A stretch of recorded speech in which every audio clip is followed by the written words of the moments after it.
Halo teman-teman, selamat datang lagi di channel saya. Kali ini kita akan membahas sesuatu mengenai tentang pekerjaan ya, buat teman-teman. Di sini kita langsung akan mendatangkan seseorang yang sangat profesional dalam hal ini ya. Tentunya siapa dia? Kita langsung panggilkan saja. Ini dia.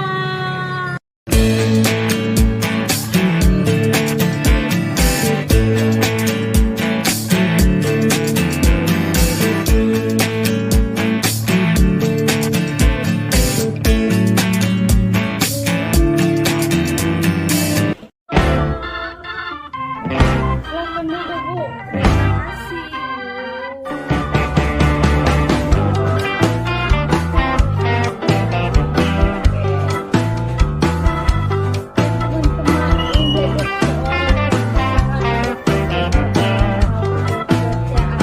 Ini jadi di sini kita langsung bertanya dengan Ibu siapa, Bu?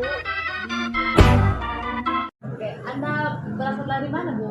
Saya berasal dari Desa Bima, Kecamatan Biduro, Kabupaten Nias. Oke. Saya tahu pekerjaan sekarang. Sehari apa itu? Ya, sehari-hari saya bekerja di sekolah sebagai tenaga guru honorer. Oke, jadi kesehariannya adalah dia bekerja sebagai seorang guru, yaitu sebagai honorer di sebuah sekolah. Oke. Iya, Ibu. Baik, Bu, dan sekarang bisa menjelaskan kepada saya apa saja kelebihan dan kekurangan ataupun kelemahan Anda dalam bekerja. Ya, terima kasih Bu. Saya dulu bekerja di sebuah sekolah. Saya sebagai guru honorer di sekolah. Nah, dalam pekerjaan itu kelebihan dan kekurangan itu adalah hal yang wajar. Di mana saya juga mempunyai kelebihan, namun di balik itu saya juga mempunyai kelemahan. Namun saya berpikir bahwa kelemahan itu adalah hal yang wajar ya bagi manusia. Nah, kelebihan saya pertama dulu saya bisa berkomunikasi dengan baik dengan para guru, baik dengan lingkungan maupun dengan para siswa. Nah, kelebihan yang lebihnya lagi itu adalah bahwa di bidang selain sebagai guru honorer, sebagai guru mata pelajaran di sekolah, saya juga lebih kepada kesenian ya. Saya punya kelebihan untuk menari, sehingga saya pun setiap hari Jumat saya mengumpulkan anak-anak sanggar, kemudian saya melatih mereka untuk menari. Kemudian kalau kelemahan, nah seperti yang sudah saya katakan di awal tadi Bu, bahwa dalam sebuah pekerjaan kelebihan dan kekurangan itu adalah hal yang wajar. Dimana kekurangan itu adalah hal yang wajar saja, dimana kita ini kan tidak ada manusia yang sempurna di dunia ini. Namun hal yang perlu kita perhatikan bahwa meskipun kita punya kekurangan di situ, kita tetap lebih belajar lagi. Nah, beberapa yang memang saya mempunyai kelemahan ya. Pertama, saya pelupa. Saya hanya pelupa berat. Mengapa? Mungkin karena terlalu banyak beban, baik beban keluarga, beban hidup sendiri juga ya. Begitu, beban hidup gitu ya. Kata orang sih begitu, beban hidup. Kuranglah beban hidupnya, Bu. Tapi bagaimana lagi kan Bu, itu ya namanya saja manusia pasti punya beban. Macam-macam beban, ada beban hidup, beban pribadi, masih banyak lagi beban. Asalkan bukan beban karena jomblo ya, Bu. Tidak, itu tidak menjadi beban bagi saya. Namun pelupa, meskipun saya banyak pelupa, namun saya punya trik di mana ketika saya lupa, saya mencatat hal-hal yang memang perlu. Misalnya minggu depan saya punya les untuk menari, maka saya akan menulis di kertas. Artinya saya diingatkan, oh ternyata minggu depan ini saya punya les. Begitu ya cara saya mengatasi pelupa saya. Nah, kemudian saya juga orangnya, kekurangan saya itu saya orangnya tidak mudah beradaptasi dengan orang.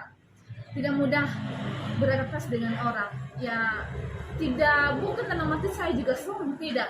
Tetapi saya lebih memperhatikan dulu, maksudnya biar lebih kenal dulu dengan lingkungannya, baru bisa nanti akrab. Tapi bukan dalam arti ya Bu, saya sombong, tidak, saya tidak sombong, karena apa juga yang tidak sombong di dunia ini kan tidak ada, karena kita ini manusia hanya sebutir debu, dia tidak ada apa-apanya, jadi tidak perlu disombongkan.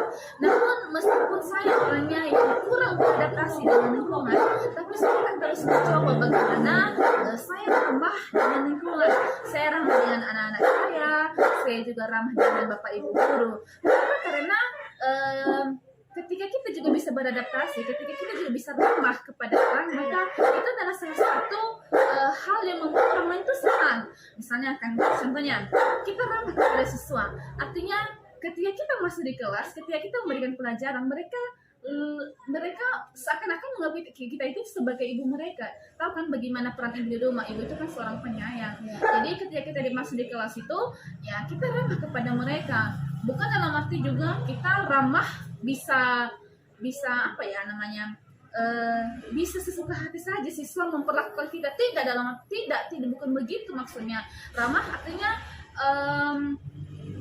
kita bergaul menganggap siswa itu sebagai teman kita.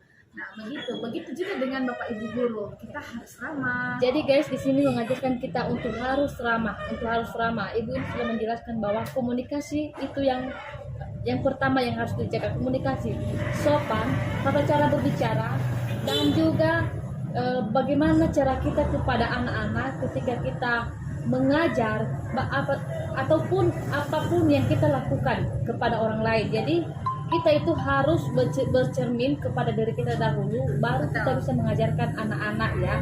Jadi karena ada masalah begini Bu, ya. Nemo dat non habet, artinya Apa artinya Bu? kamu tidak bisa memberi kalau kamu sendiri tidak mempunyai. Benar sekali ya. Dan itu teman-teman yang harus diingat, yang harus diperhatikan ya. Berarti semakin banyak memberi, semakin banyak menerima. Begitu Betul, ya Bu? Iya betul. Oke. Selanjutnya Bu, saya ingin bertanya juga kepada Ibu ini, dan ini topiknya sangat menarik ya teman-teman ya.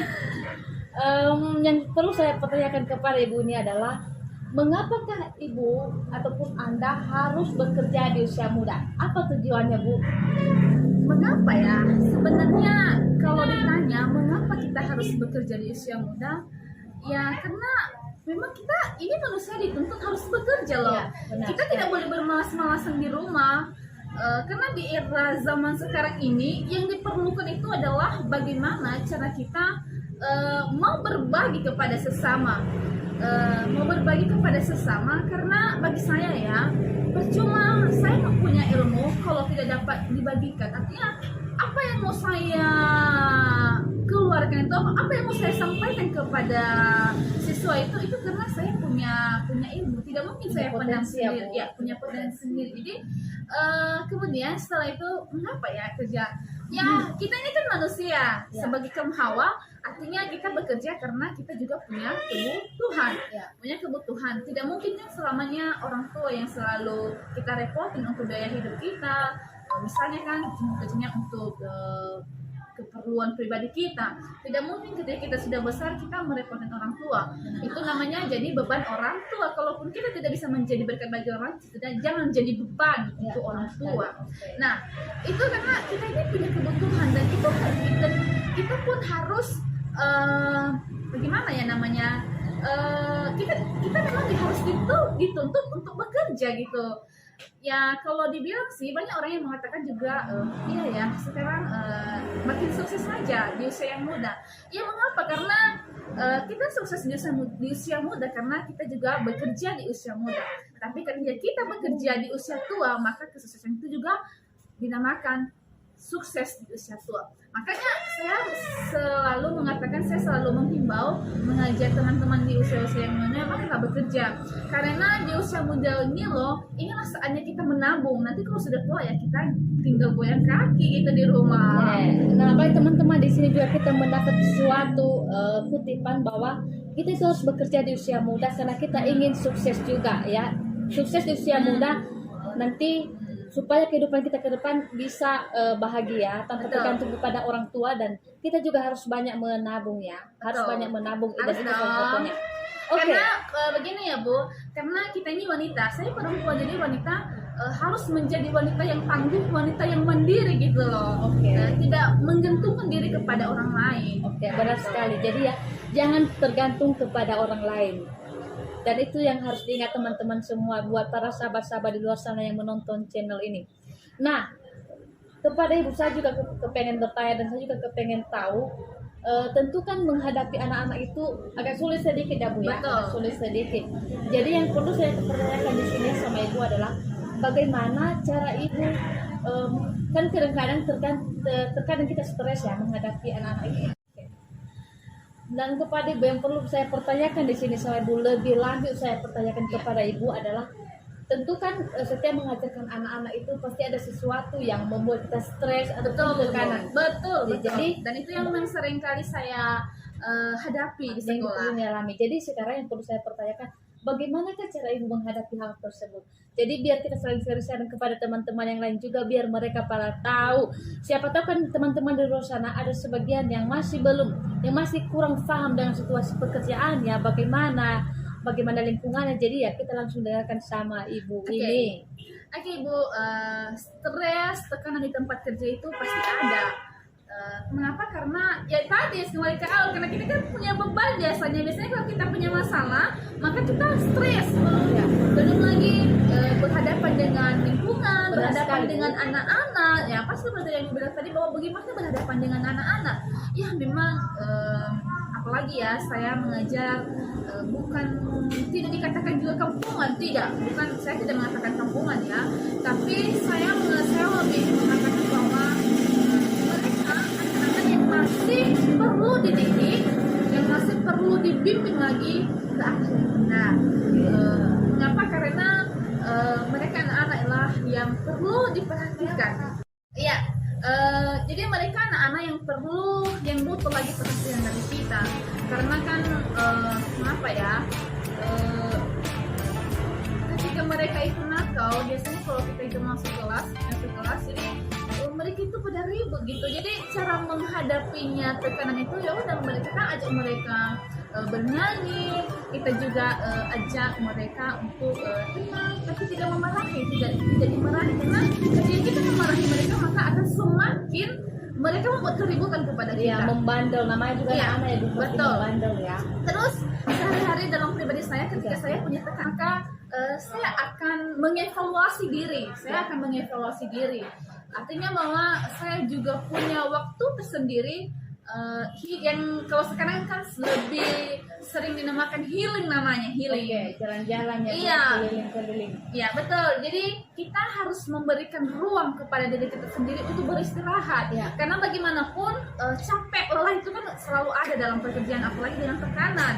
Jadi kita harus memberikan ruang, memberikan waktu kepada diri kita sendiri, menikmati kebahagiaan. Dan itu juga adalah suatu apresiasi kepada diri kita sendiri, bahwa sampai sejauh ini kita masih ada, dan kita sampai ada dan kita bisa melakukan hal-hal yang positif. hal-hal yang positif. Jadi begitu Ibu, Ya. saya menghadapi tekanan itu dari luar, bahwa saya memberikan ruang, memberikan waktu, memberikan istirahat pada diri saya sendiri. Oke, begitu. Jadi teman-teman yang harus kita lihat dan yang harus kita jaga di situ adalah saat menghadapi stres, kita melakukan sesuatu yang menuju ke hal-hal yang positif ya, yang bisa menyenangkan banyak orang, yang tidak membuat orang itu tidak suka ataupun tidak mempercayai kita ya, di teman-teman. Jadi di sini mengajarkan kita itu adalah bagaimana membuka suasana baru kepada orang betul. lain. Bagaimana melakukan hal-hal yang dapat bermanfaat kepada orang lain. Bagaimana cara kita mengapresiasikan hal tersebut supaya bisa menjadi lebih baik lagi. Ya, betul. Namun Bu, pada saat ini juga ada juga yang perlu saya pertanyakan ya. Dan ini juga banyak diminati banyak orang. Ya. Kadang-kadang kan orang bekerja hanya dengan begitu saja ya, tanpa punya tujuan apa-apa. Ya. Namun di sini yang perlu saya pertanyakan adalah kontribusi apakah yang bisa Ibu lakukan di tempat kerja Ibu? Jadi lebih kepada itu ya, Bu, pertanyaannya apa yang mau saya beri Iya, gitu ya, kontribusi apa? Ya, apa yang mau saya beri kepada sekolah. Iya. Nah, dari awal tadi perkenalan bahwa saya mengatakan bahwa saya itu hobinya menari. Iya, benar. Jadi apa yang mau saya beri kepada anak-anak itu adalah apa bakat yang saya miliki. Oke, maka pencapaian saya, ya, maka pencapaian. saya akan kembangkan itu melalui apa? Melalui anak-anak. Saya mendampingi mereka, melatih mereka, supaya juga tujuannya apa? Supaya budaya kita di sini lebih terlestarikan gitu. Ya. Kemudian apa yang saya berikan lagi ya? Saya berikan itu lagi adalah saya tetap memberi memberi diri dalam arti kita bekerja secara tulus gitu loh, tanpa mengharapkan imbalan, meskipun kita bekerja kan sebenarnya supaya kita dapat uang gitu kan. Namun kita jangan terlalu menuntut itu. Memang betul sih uang itu perlu, karena tanpa uang juga kita tidak bisa benar sekali, karena tidak bisa hidup. Iya betul, karena kata orang begini loh, uang itu bukan segalanya, tapi segalanya itu uang, betul ya kan? Jadi ya begitulah, kita yang bahwa apa yang kita kerjakan, kalau kita bekerja secara tulus, maka kita sang pemilik hidup pun akan memudahkan rezeki kita. Begitu. Oke teman-teman, ini berarti mengajarkan kita bahwa kita itu jangan pelit ilmu, jangan pelit ilmu, dan kita harus membagikan kepada orang lain ilmu tersebut biar semakin lama semakin berkembang. Ya, karena kalau kita punya ilmu yang dibagikan kepada orang lain, maka itu sama sekali tidak berguna, karena itu hanya berguna untuk diri kita sendiri. Tidak kita bagikan kepada orang lain, tapi coba ketika kita punya ilmu, kita juga bagikan kepada orang lain, itu namanya baru orang yang hebat. Oke, karena di mana guru itu adalah guru tanpa tanda jasa ya teman-teman. Guru tanpa tanda jasa. Nanti kalau hari guru ya Bu, tanggal 25 November, jangan lupa ingatkan, saya akan ingatkan Ibu bahwa itu hari guru, dan Ibu juga harus memberikan apresiasi kepada saya ya, begitu. Oke, Bu. Itu nanti kita pikirkan ya Ibu ya. Oke. Saya terus pasti mendukung Ibu ya. Karena kan guru tanpa tanda jasa pahlawan. Benar sekali Bu. Namun pertanyaan terakhir saya kepada Ibu, 5 tahun ke depan apa sih yang Ibu rencanakan? Nah, ini apa dia. rencana 5 tahun ke depan? Ya, apa ya? Singkat saja sih Bu. Saya ingin kaya dan bahagia. Itu saja, saya ingin kaya dan bahagia, karena kan saya kerja untuk mendapatkan uang kan. Jadi saya ingin kaya, tapi bukan dalam arti kaya tidak Memandang orang sebelah mata. Iya, tidak. Tapi saya kaya, namun juga saya berharap bahwa dapat membantu orang-orang. Kemudian ketika saya kaya, saya akan bahagia keliling dunia, mengajak keluarga. Semoga bisa ya, semoga itu terjadi. Oke, kita amankan. Nah teman-teman, pada video kali ini kita telah membahas bagaimana menurut Ibu ini mengenai pekerjaan apa saja yang hadapi, bagaimana menghadapi stres, apa ke depan yang perlu ia rencanakan. Jadi di sini mengajarkan kita bahwa kita harus memberi diri kepada orang lain, bukan memberi diri dalam arti negatif, namun dalam arti positif, membagikan ilmu, memberi waktu kepada orang lain sebisa mungkin. Betul. Ya, sebisa mungkin teman-teman. Dan juga mengajarkan kita bahwa bagaimana sih mendapatkan hidup yang bahagia itu, bagaimana cara kita membahagiakan orang lain, bagaimana cara kita membuat orang lain semakin senang terhadap kita, semakin senang terhadap apa yang kita perbuat ya. Jadi ada banyak sekali tadi perkataan ini yang perlu kita kutip. Dan yang ketiga itu adalah rencananya 5 tahun ke depan itu bahagia dan kaya. Jadi kita doakan semoga Ibu ini bisa bahagia dan kaya. Namun kaya dalam arti tidak memandang sebelah mata orang ya. Jadi nanti bukan seperti lagu Armada ya Bu, memandang sebelah mata seringkali. Benar sekali Bu ya. Jadi jangan ya kau teman-teman. anggapku lemah melihat dari sebelah matamu. Aku bukan siapa-siapa. Jadi nanti jangan sampai ada lagu itu ya Bu. Benar-benar jangan sampai ada ya teman-teman. Ingat bahwa kita hidup di dunia yang sama, menginjak bumi yang sama, jadi kita harus memandang orang sama. Apalagi dan kita rata. sama-sama makan nasi putih kan. Benar sekali Bu. Jadi ya di mata Tuhan itu ada nyanyi yang berkata yang lagunya seperti begini, karena di mata Tuhan semua sama, miskin dan kaya, siapa yang baik dikasihi Tuhan, menabur benci, menuai bencana. Jadi itu teman-temannya, kalau kita sudah kaya, kita benci terhadap orang, maka yakinlah bahwa bencana yang akan mendatangkan kepada Anda ya teman-temannya. Jadi harus ingat, berarti kita itu harus banyak bersedekah kepada sesama. Oke, terima kasih teman-teman telah menonton acara live kami pada sore hari ini. Terima kasih ya Bu atas waktunya.